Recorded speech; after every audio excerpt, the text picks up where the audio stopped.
हरी उच्चारणी अनंत पापराशी जातील लयासी क्षण मात्रे. तृण अग्निमेळे समरस झाले तैसे नाम केले जपता हरी. हरी उच्चारण मंत्र हा अगाध पळे भूतबाध भेण येथ. ज्ञानदेव म्हणे हरी माझा समर्थ न करवे अर्थ उपनिषदा. रामकृष्ण हरी. कालच्या भागात आपण बघितलं की पाण्याला देवाच्या पायाचा स्पर्श झाला की चरणामृत होतं. पाण्याला उपाशी राहण्याला भक्तीची भावना आली की त्याचा उपवास होतो. नुसत्याच गीताला भक्तीचा स्पर्श झाला की त्याचं कीर्तन होतं. भक्तीचा, हरिनामाचा स्पर्श, हरी उच्चारणाचा स्पर्श, अगदी मारा मारा असा पुन्हा पुन्हा उच्चारलेला शब्द सुद्धा रामा रामा असा येऊ लागतो आणि त्या रामाच्या उच्चारणातून आपल्या मनातील पाप दूर होतात. माऊली इथेच सांगतात, हरी उच्चारणी अनंत पामराशी जातील लयासी क्षण मात्रे. इथे येतं हरी उच्चारणाने अनंत पामराशी जातील पापे लयासी क्षण मात्रे. एका क्षणात ती पाप दूर होतात. आता तुम्हाला मी पहिल्या अभंगाकडे हरिपाठाच्या घेऊन जातो.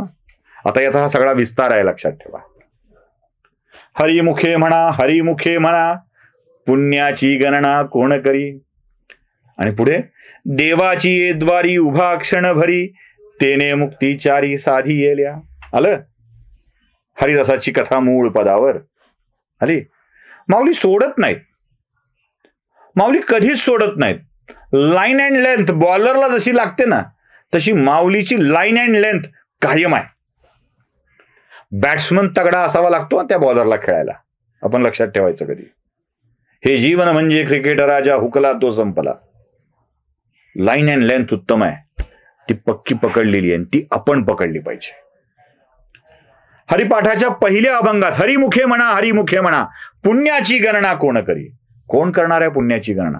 आणि इथे तर माऊली नुसती पुण्याची गणना नाही, पाप संपतायत हे सांगतायत. जिथे चारी मुक्ती साधता येत आहेत या सगळ्या भागाचा हा विस्तार होतोय. पाप म्हणजे नेमकं काय हे समजून घेणं आवश्यक आहे. इथे अनेकांचा एक आक्षेप असू शकतो, मग काय पाप करा, हरिमुखे म्हणा, हरिमुखे म्हणा करा, पाप संपून जातील. नाही हा, तसं नाहीये. सांगतो मी, पाप म्हणजे काय नेमकं समजून घ्या. पाप आहे स्वार्थ, लोभ, यातून शास्त्र विरुद्ध. शास्त्र म्हणजे नियम, शास्त्र असतं ते, विज्ञान असतं ते, सायन्स असतं ते. शास्त्र विरुद्ध कृत्य, निषिद्ध कृत्य, हिंसा, कर्तव्याचा त्याग आणि नीच कर्म म्हणजे पाप.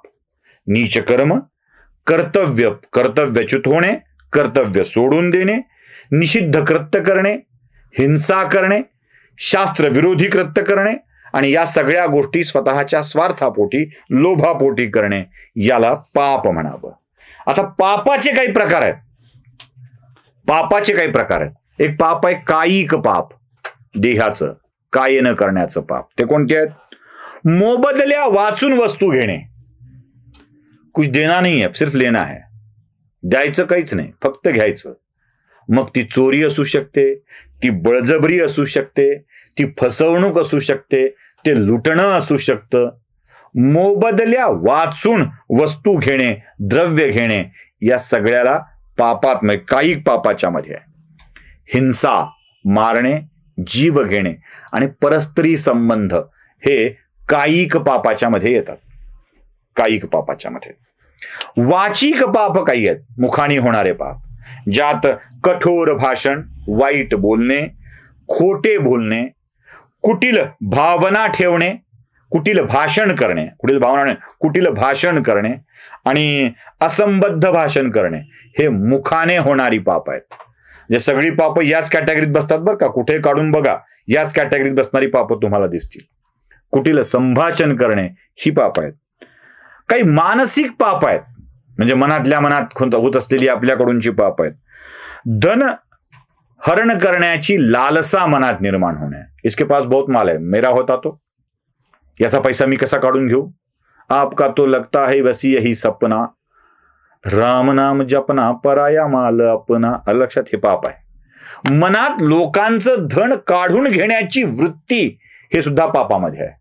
भावना येणे हे सुद्धा पाप आहे. एखाद्याच्या विषयी वाईट चिंतन करणे, त्याचं नुकसान होईल, त्याचं नुकसान झालं पाहिजे, हे सुद्धा पाप आहे. स्वतःविषयीचा असलेला खोटा अभिमान. कौन है हम? आजकाल हा फॅड सगळ्यात वाढल्यावर का हे पापी जगात वाढले सगळीकडं. ते पोलिसांनी पकडलं तर विचारतात, तुला माहितीये का मी कोण आहे? त्याला काय करायचं? तू हवालदार, तू सिग्नल जम्प केलाय, तू लायसन बाळगलं नाही, तू तुझं PUC ठेवलं नाही म्हणून तो विचारतोय. तू हे का ठेवलं नाही बाबा? आपण त्याला म्हणतो मी कोण आहे माहितीये का? जगात आपली ओळख आपल्यालाच नसते, हे लोकांना विचारत फिरतात, मी कोण आहे, मी कोण आहे, मी कोण आहे. खोटा अभिमान, आपण खूप मोठे असल्याचा खोटा अभिमान. आणि अजून एक पाप आहे, परस्त्री गमनासारखंच परस्त्री चिंतन. हे फार मोठं पाप आहे. नुसतं परस्त्री गमन हे पाप नाही आहे, परस्त्री चिंतन सुद्धा एक मोठं पाप आहे. त्याची बायको खूप सुंदर आहे, त्याची मुलगी खूप सुंदर आहे, ती माझी असती तर, किंवा ती काय भन्नाट आहे, ती माझी झाली असती तर, हा विचार सुद्धा मनामध्ये येणे एक मोठं पाप आहे. त्यामुळे कायिक, वाचिक, मानसिक अशा स्वरूपाच्या पापाचे आपण सतत बळी पडत जात असतो. अशा स्वरूपाची सतत पाप आपल्या मनामध्ये येत असतात. आणि या पापापासून मुक्त होण्याचा मार्ग कोणता असेल तर नामस्मरण. या प्रसंगात देवाला आठवून बघावं. एकदा देवाला आठवून बघा. तुम्ही एकदा देवाची आठवण केली ना की तुमच्या मनात येणारे हे सगळे पापाचे विचार सहजपणे निघून जातात. नाही, कोणीतरी बघणारं आहे. ती मागे एक कथा सांगितली होती तुम्हाला.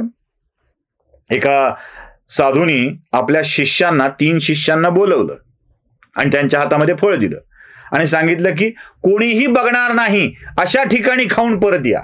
एक शिष्य आश्रमाच्या बाहेर कोपऱ्यात गेला, खाल्लं, परत आला, म्हणाला महाराज आश्रमाच्या बाहेर गेलो होतो, खाऊन टाकलं, परत आलो. दुसरा खूप लांब निबिड जंगलात गेला, तो म्हणाला जंगलात अशा ठिकाणी घनगर्द ठिकाणी गेलो होतो की चिटपाखरू नव्हतं, पटकन खाल्लं परत आलो. तिसरा संध्याकाळपर्यंत फिरला आणि वापस आला, म्हणाला महाराज हे तुमचं बळ. ते म्हणले का रे, एवढा वेळ घातला असं खाल्लंच नाहीस? ते म्हणला जंगलात गेलो, समुद्राकाठी गेलो, सगळ्या ठिकाणी गेलो, प्रत्येक ठिकाणी मला हा भास होत होता की तो आहे, तो बघतोय, वरचा बघतोय, तो वरचा बघतोय, तो आहे प्रत्येक ठिकाणी, म्हणून मला ते चोरून खाताच आलं नाही. ही भावना असते भक्तीत. भक्ती इथं अशी असते, तुम्हाला तो बघतोय, तो आहे, तो हिशोब ठेवतोय, त्याला आपण करत असलेल्या कृत्याची जाणीव आहे. ही गोष्टच तुम्हाला पाप करण्यापासून परावृत्त करते, दूर लोटते पाप करण्यापासून. मी मगाशी म्हणालो होतो, पाप करायची, नामस्मरण करायचं. भागतं का? नाही. कर्म करणाऱ्या माणसाला त्याचं फळ चाखावंच लागतं. पापापासून मुक्ती मिळत नाही, पाप करण्याच्या वृत्तीपासून मुक्ती मिळू शकते. मग आपण केलेल्या पापाचं फळ भोगावं लागलं तरी हरकत नाही. ही भावना आपल्या मनामध्ये आली की मग आपण केलेल्या पापाचे प्रायश्चित्त करण्याची तयारी सुद्धा मन ठेवू लागतं. मग येणाऱ्या सगळ्या गोष्टी या सुखद वाटू लागतात. त्यामुळं परमेश्वराचं चिंतन हे करणं आवश्यक आहे आपल्या मनातील पापांना जाळण्यासाठी. एकनाथी भागवतांच्या मध्ये नाथ महाराज खूप सुरेख पद्धतीने सांगतात, माझी कथा माझे नाम, माझी कथा माझे नाम, सकळ पातक करी भस्म, सकळ पातक करी भस्म, हेच चित्त शुद्धीचे वर्म, अति सुगम उद्धवा. माझी कथा, माझं नाव हे सगळ्या पातकांना भस्म करू शकतं. चित्त शुद्धीचं वर्म आहे हे, चित्त शुद्धीचं वर्म. पातक करण्याची, पाप करण्याची, कायिक, वाचिक, मानसिक पाप करण्याची वृत्तीच जळून खाक होते. मग पुन्हा पाप करण्याची वेळच येत नाही. मन खातं ना, तो आहे, तो बघतोय, यासाठी मन खात असतं आणि आता करणारच नाही ही भावना येते. त्यामुळं पापापासून दूर होण्यासाठी मंत्र काय सांगतात माऊली? हरि उच्चारणी अनंत पामरा पापराशी, जाती लयासी क्षण मात्रे. हरि उच्चारण करत राहा. म्हणून हा हरिपाठ आहे. सुरुवातीला मी सांगितलं हे पाठ करायचं नाहीये, हा नित्यपाठ करायचा आहे आणि हे आपल्या मनात रुजवून घ्यायचं आहे. रामकृष्ण हरी.